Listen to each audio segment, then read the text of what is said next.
नमस्कार दोस्तों, मैं मोहित स्वागत करता हूं आपके अपने चैनल टारगेट तुशीर में।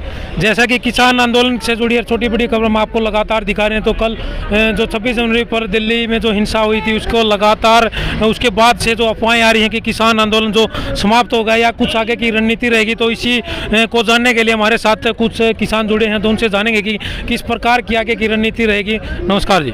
नमस्कार। क्या कुछ कहना चाहोगे जिस प्रकार से जो 26 जनवरी पर ऐसी घटना हुई थी, तो जो एक काफ़ी शर्मनाक घटना भी थी, तो क्या कहना चाहोगे इसके बारे में? शर्मनाक घटना तो थी, वो एक और है, वो सरकार के ही बंदे थे, सरकार ने करवाई है, सरकार ने बिल थोपे थे हमारे पास, सरकार ने वो घटना करवाई है। इसमें किसानों का बिल्कुल रो नहीं, किसानों का एक ही मुद्दा है, अपने बिल रद्द करवाने। एक और है, उन्होंने जानकर बिल खदेड़ने के लिए, आपको पता है दीप सिद्धू कौन है? दीप सिद्धू सनी देओल का मुंह बोला पाई है। सनी देओल बीजेपी का नेता है, एमपी है, और अमित शाह के साथ उसकी जारी है। इसलिए बिल जो रद्द कराने के लिए, वो किसानों का मैती कैसा हो गया? सरकार ने उसको छोड़ा था हमारे बीच में, कहते होते जैसा बेस हो जाए पेश जैसा देश, इसलिए उसका बेस हमारे किसानों का बनाकर उसको हमारे बीच छोड़ दिया था। एक और ये बात भी बढ़िया होगी, वो 26 तारीख को पता चल गया कि वो गद्दार है। अगर हम बिल जीत जाते तो वो भी हीरो होता, वो कहता कि मैंने माफ़ करवाए। इसलिए 26 का आंदोलन फेल नहीं हुआ, ये तो सरकार फेल होगी अपनी चाल में, पहले ही उसने जो चाल रचनी थी वो फेल होगी। और जिस प्रकार दीप सिद्धू अब लगातार लाइव आकर ये कह रहे हैं कि किसानों की अगर मैं बात करूं तो जैसे अगर मैं कोई राज खोल लूंगा तो किसान आंदोलन बदनाम होगा, क्या कहना चाहिए? वो तो कहते ही है, अपना अपना पक्ष हर एक रखता है। अगर दीप सिद्धू किसानों का इतना हमदर्द था तो किसान यूनियन के आगू के आदेश में चलता, उसको क्या जरूरत थी लाल किले में जाने की? एक और है, लाल किले में आप जा सकते हो? मैं आपसे पूछ रहा हूँ, जा नहीं सकते। वो कैसे चला गया 8 बजे? 8 बजे। एक और है, हमारी ट्रॉली खड़ी है, वो ट्रॉली में हम जिसको जानते हैं उसी को एंट्री देंगे ना, दूसरे को नहीं चढ़ने देंगे। इसलिए वो पहले से ही मिला हुआ था, इसलिए किले में हमारे नौजवान भाइयों को उसको भड़का के ले गया, उसने जो काम करना था वो कर दिया। एक और है, हमारे किसान भाइयों ने उसकी चाल भी समझ ली, सरकार की भी समझ ली। अब हमारे किसान भाई वही हैं। एक और है, सरकार अफवाह डाल रही है भी किसान आंदोलन फ्लॉप हो गया, ये लोग यही बात मैं आपसे जानना चाहूँगा। जिस प्रकार लगातार ये अफवाहें फैलाई जा रही हैं कि किस प्रकार किसान थे जो जहाँ पर पहुँचे थे वो लगातार वापिस आ रहे हैं, तो क्या कहना चाहोगे? किसान वापस नहीं आ रहे, किसान तो वहीं बैठे। ये किसान गांव से आए थे, हमने 26 की परेड के लिए बुलाए थे, वो ट्रैक्टर वापस जा रहे हैं। एक और हरेक गांव के 5-5 ट्रैक्टर ट्राली वहीं खड़े हैं। ये तो हरेक गांव से 20-20, 25-25 ट्रैक्टर आए थे, वो वापस जा रहे हैं। एक और है, हम पहले से ही किसान आंदोलन में आते जाते हैं, टर्न वाइज जाते हैं, 10 बंदे आगे 10 चले गए। अब हमारा कट्ठ ज़्यादा था, जैसे विवाह में कट्ठ हो जाता है उसके बाद चला जाता है, तो रौनक तो जाती है ना। इसलिए जो आए थे वो चले गए अपने गांव को। एक और जो जिनका घर था, जो घर बनाए बैठे वो वहीं है। हम भी आएंगे 1 तारीख को, दोबारा फिर वापस आएंगे।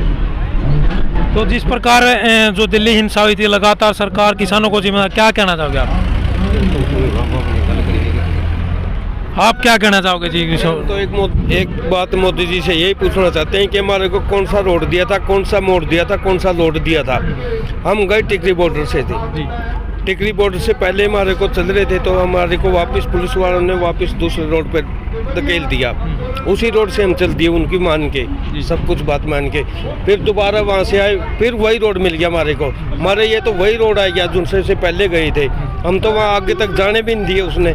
यही तो हम पूछना चाहते हैं, हमारे को रोड कौन सा दिया था, मोड़ कौन सा दिया था? रोड, मैं ड्राइवर हूँ, मैं जानता सब रोड हूँ। मतलब किसानों को पूरी तरह से भ्रमित किया गया? भ्रमित किया गया। हमारी आंखें बंद कर रखी थी, अब हमारी आंखें खुल गई हैं और हम और चौकन्ने से काम करेंगे।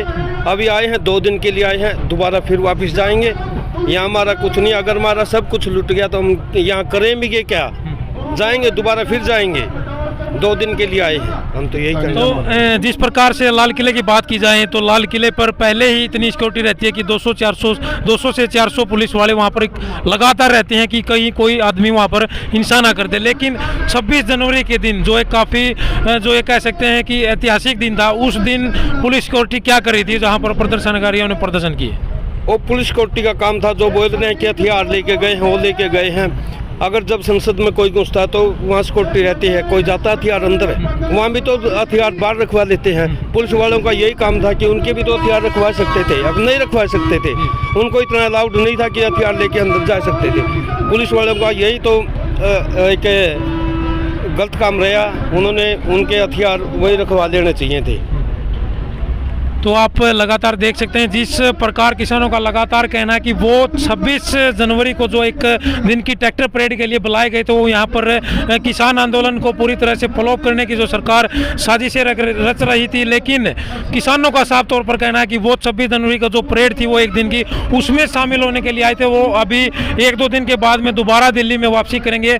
वो लगातार ये कह सकते हैं कि जथेबंदियाँ जो परिवार से एक परिवार से 5-5, 7-7 आदमी जो एक सर्कल वाइज जो वहां से एक कॉल दी गई थी किसानों के जो नेता हैं उनके द्वारा, तो लगातार इसी रूटीन पर काम करते रहेंगे। और किसान आंदोलन एक पूरे जो सहयोग की बात करें, पूरे एक हौसले के साथ आगे बढ़ेगा। इसी के साथ हम ऐसी खबरें हम आपको दिखाते रहेंगे, तो बने रहे हमारे चैनल के साथ। और इसी के साथ जय हिंद, जय भारत, धन्यवाद।